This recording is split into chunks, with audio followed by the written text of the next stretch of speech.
This is Farmer Sangay. He is a farmer, which means he grows food. But he calls himself the dream organizer at Happy Hill Farm, and he says he grows food and ideas.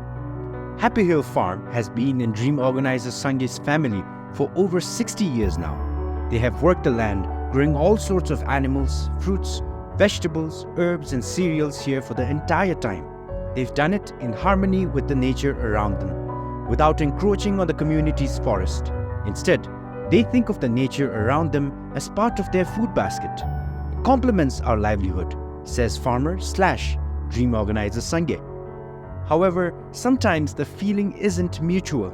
A primary challenge Happy Hill Farm faces is human-wildlife conflict. They deal with predators like tigers and other pests like boars, deer, birds and insects. Sangay says they lose about 15 to 20 cows and 5 to 10% of their crops to these pests each year.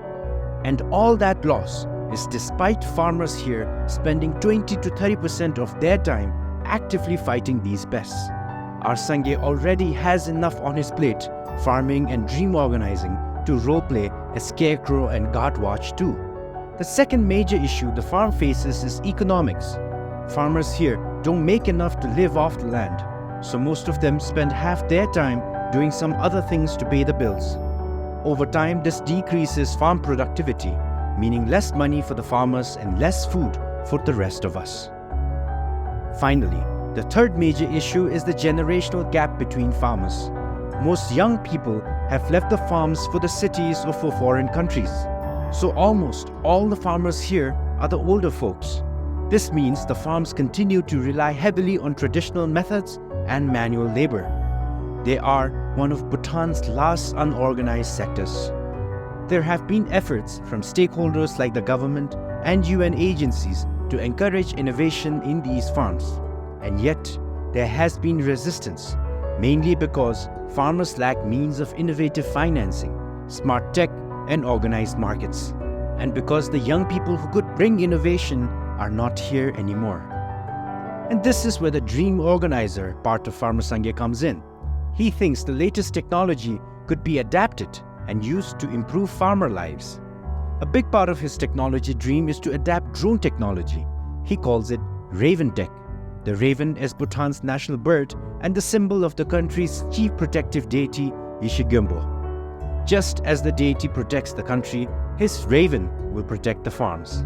Raven Tech can conduct farm surveillance, giving farmers an edge in human-wildlife conflicts, meaning farmers can farm food and ideas, not spend the time being scarecrows.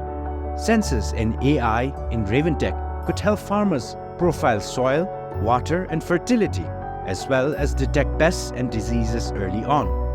As well, assist with crop management and keep farmers updated about harvest times. The technology would also be able to give farmers very specific weather predictions for their farms, so they can prepare accordingly. Another potential solution to these problems is the grow house, which is a special adaptation of the greenhouse. Only this one is tech boosted, allowing farmers to grow high value, low volume crops throughout the year.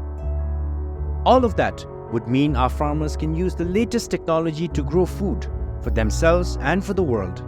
Raven Tech and Grow House would eventually become part of a digital platform that hosts all kinds of relevant farming information. Imagine if we could adapt technology like this. This could be the future of all family farms in Bhutan. Farmer Sangay calls this his Farm 4.0.